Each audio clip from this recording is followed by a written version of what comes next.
Hello and welcome to the channel. My name is Annalisa and this is going to be my July wrap-up part 2. And it's going to include a few things that I actually finished at the very beginning of August because I wanted to kind of organize my reading into my July reads and my August reads, and so I wanted to finish up those few leftovers as much as possible. There are still like 4 books that I'm still currently reading. Actually not tired today, probably because I got about 12 hours of sleep last night, but I am a little nauseous, so I have my fizzy drink. Well, let's go by category. First we have Taproot by Keezy Young. This was recommended by someone who was talking about gay comics and graphic novels. So this one is about a young man who is able to see ghosts. And the ghosts, one of them has a crush on him, and you know, there are some feelings there. And there are also several other ghosts who are kind of all friends with this main character, and they've all been taken off occasionally into a dreamlike state where they see this scary dark forest, and then they come back to regular timeline life.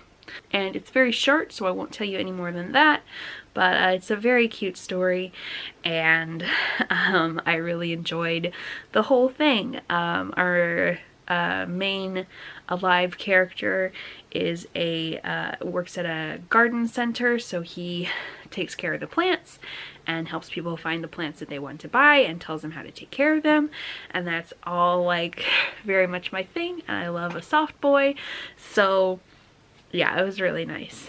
5 stars. Plus the illustration style was very cute and whimsical. Then we have a couple of monster romances, both involving orcs, but both pretty different from stuff I've read about orcs in the past. One was Forged by Magic by Jenna Wolfhart, and this one is about a lady orc who's actually a half orc and an elf falling in love. And the half orc works for the evil king, who's a frost giant, and he forces her to work for him by having an ice shard embedded in her so that even from afar, like if she were to escape, he could make his magic stopping the ice crystal from killing her, and it would kill her, and so she has to do whatever he says.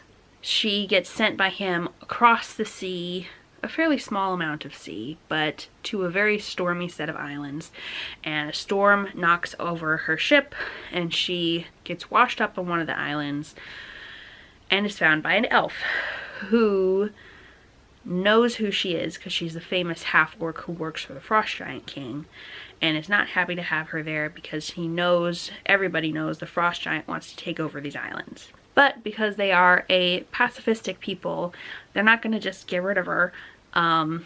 They permanently, they can only get rid of her by putting her on a boat, and the storms that disallow ships from docking will be going on for the next 6 weeks. And during the 6 weeks, there's also a competition going on the island and whoever wins the competition gets a wish granted by the magic of the islands. So in order to try to ingratiate her to his people and him himself, so that when they send her away, she won't go and tattle about their activities to the frost giant, he makes her his partner in these games, and they're going to try to win them together so that he can get his wish and she can feel like a part of this little society and won't want to betray them. It was quite sweet and cute. I really like the side characters, and I really like the 2 main characters together. Gave it 4.5 stars. Then The Flowered Blade by Taylor Hubbard. This one is again about an elf and an orc. This is about a transmask elf and a cis-man orc, and the orc captures the elf because he's the prince of the elves, and the orc wants to have him be a ransom in order to get the king of the elves to promise to make peace and quit trying to have control over the orcish people. and they pretty quickly figure out that they're very attracted to each other, and start acting on that attraction, and then they have a love story. And this one's also very sweet. Unfortunately, it's about 400 pages, and it really could have been edited down to about 250 pages. It's really not, there's not that much meat of the story there. There were a lot of repetitive scenes, and mostly like inner monologues. There's a lot of inner monologuing, and it was a lot of them talking through feelings that they had already talked through in their heads. And a few times there were like whole paragraphs that were clearly copy and pasted from the paragraph right before and were changed subtly. So like it was an edited version, but the previous version of the paragraph was still there, so it hadn't been edited out like it was, I assume, supposed to have been. So it could have used an editor, or a better editor, but I believe this is an indie author, and a lot of indie authors can't afford that. So I would definitely read more by this author in the future, and in the author's note, Taylor Hubbard talks about was kind of in the process of figuring out his gender while writing this book, and actually changed the character from a cis man to a trans man while he was writing it. And so that was interesting to read, and I definitely look forward to more from this author in the future. 4 stars. I finally got around to finishing one of my books from my physical library TBR. This plays 150 Years Retold. It's by a bunch of different authors, forward by Alicia Elliott, a graphic novel, or a series of graphic short stories, and they were all edited, they were all written by different people, and pretty much all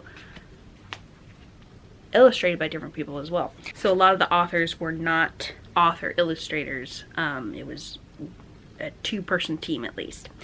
And they are histories of First Nations and Indigenous people in Canada over 150, the last 150 years, up until about 2015 or so. And then the last story is a future story. And I'm not sure what type of genre it falls into. There's a focus on justice, so that could fall under solar punk, but I haven't really studied a lot of the utopian sort of what they call the different utopian genres. But yeah, I really liked it. I really liked that story, and I also really liked all of the non-fiction or slightly fictionalized stories that were historical stories from that really happened to people. So some of them are profiles, sort of like life histories and what this person accomplished of a particular famous figure. Some of them are of a particular like protest or camp to protest a specific thing, where it's about it's about specific people who went to that, but also about the event itself mostly. And sometimes it's an example of something that happened a lot, like children that were taken during the 60s scoop. All of these stories were just so well done. I loved the illustrations and how different styles really went with the themes and ideas and vibes of the different stories. There are a lot of things that were totally new to me, so it was very educational as well as entertaining, and I had a really good time. I read this in 2 days once I finally picked it up, because I need to get it back to the library. Yeah, I'm glad I decided that now was the time to pick it up, because it was really, really excellent. 5 stars. So the things that I'm currently reading, I am reading 2 different solar punk collections, and I'm really having a good time with those, and I kind of am enjoying reading them slowly. I'm also reading The Ghost Cat by Alex Howard, which I got sent an ARC of, which is the first physical ARC I have received as a book reviewer. So that's very exciting, and I'm also enjoying that one, and it's also a very type of book you want to read slowly. It's about a cat who gets most of his 9 lives given to him as a ghost, and his hauntings of one one particular area of Edinburgh. And it's a very slow and lulling type of story, so I like reading it in a slow sort of way. And then the other one is a nonfiction about read Genesis, how to feed the world without consuming the earth, devouring the earth, some negative word for destroying the earth while kind of eating it. And that's been pretty dense, but also really interesting to me, both in the science that is how we're going to get to a solar punk utopia kind of way, and also in a I am actually a gardener kind of way. So yeah, hopefully I'll be able to review at least 2 or 3 of those in the first part of August and the rest in the second part. So in the meantime, I will be reading a bunch of plus size rep romances. I have to go now. It's about 7 p.m. and I need to put the ducks into their little hutch before nightfall, because otherwise the skunks will eat them. I'd love to know how you're reading and also how your life has been going, if you feel like commenting something about how you're doing. And if you'd like to leave an emoji, how about, is there an orca emoji? There's at least a whale emoji, I'm sure. Comment something like that, and I'll see you in the next video. Bye!